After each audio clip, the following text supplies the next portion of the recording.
Good morning, everyone. It's Friday, the first day of September.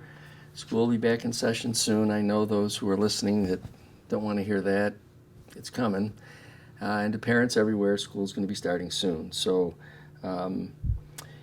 this past week, a number of things were happening all throughout the community. On Monday, I joined in a celebration. The 60th anniversary of the March on Washington for Jobs and Freedom was held at our train station in collaboration with Niagara University and the Underground Railroad Heritage Center. It was an opportunity for us to reflect on how far we've come and how much work is still ahead of us. So it was great to listen to some of the speakers that were there and take in the moment. Again, while the work has achieved much, there's still some work to do.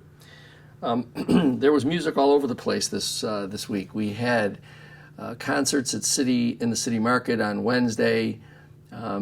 Last night, Thursday, there were concerts on 3rd Street as well as on Pine and 15th at Columbus Square Park. Those will start to wind down, but it's been a great music-filled summer with outdoor entertainment all around the city. So hope you had the chance to enjoy it, and I'd ask you to look forward to more of it in the coming year, especially some of these concerts that we've had down on 3rd Street. The plan is to try and see if we can expand that so we can move to even more concerts down on 3rd. It has been successful. Also Thursday, this past Thursday was the final food truck for the season. It was another great season of seeing people come down there in the afternoon to enjoy, friendship as well as some great food and music.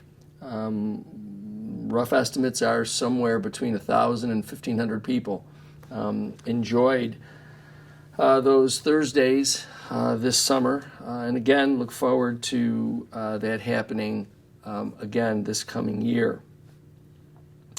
As you know, all throughout the community there's road work going on.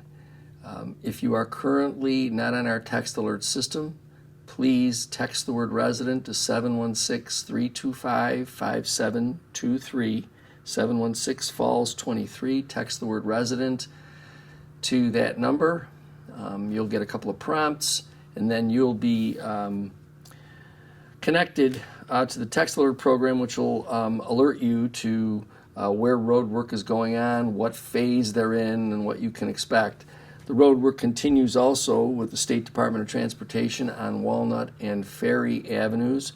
Please, again, be careful in those areas as they continue to do the work. The state continues to do the work to change the road configuration. So just please be careful. It is, I know, awfully difficult some nights and some days to navigate it, but drive slower, be careful.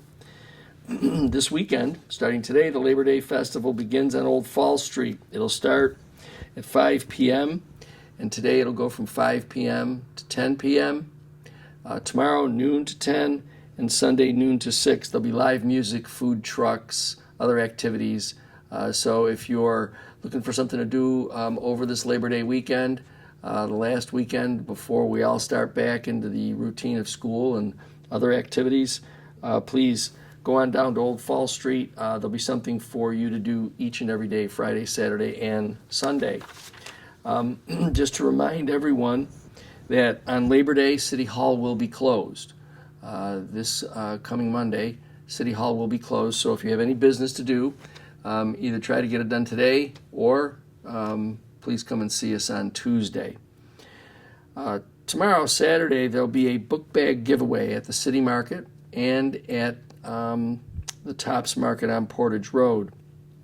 There are 200 book bags that will be given away at each location. It starts at 10 a.m., so please, if you or a student that you know is in need of a book bag, there'll be book bag giveaways at those two locations, the City Market and Tops on Portage Road, starting at 10 a.m.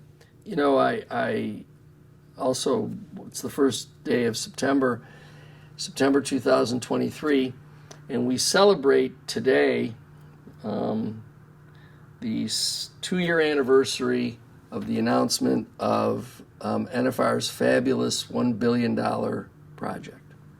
It's been 2 years since they've announced it, and still the Zoning Board of Appeals is waiting for an application to change the zoning. Code enforcement and the planning department continue to wait for applications for permits and site plans. All of those things that would go into the commencement of this grand project that is being promoted. And actually, what's more remarkable is this fabulous photo that they took from a website for one of the universities out west. The more amazing thing is that there are actually elected officials, public officials, who seriously, 2 years now, it's been 2 years since this has been announced, and there was a pronouncement by NFR that this project would require no public financing. So, if it's requiring no public financing, and they own the land, and they announced it 2 years ago, why is it that none of those things have happened? No zoning request, no permits, no site plan. They certainly don't have to wait to have a government agency determine whether or not they will assist with financing. They've announced that they don't need it. And yet, again, elected officials, both in the city and in the county, seem to think that this fabulous plan is real. This plan is as real as the hotel at the Turtle site. It is as real as the hotel and water park at the current site where the city hopes to be able to build the event center and park.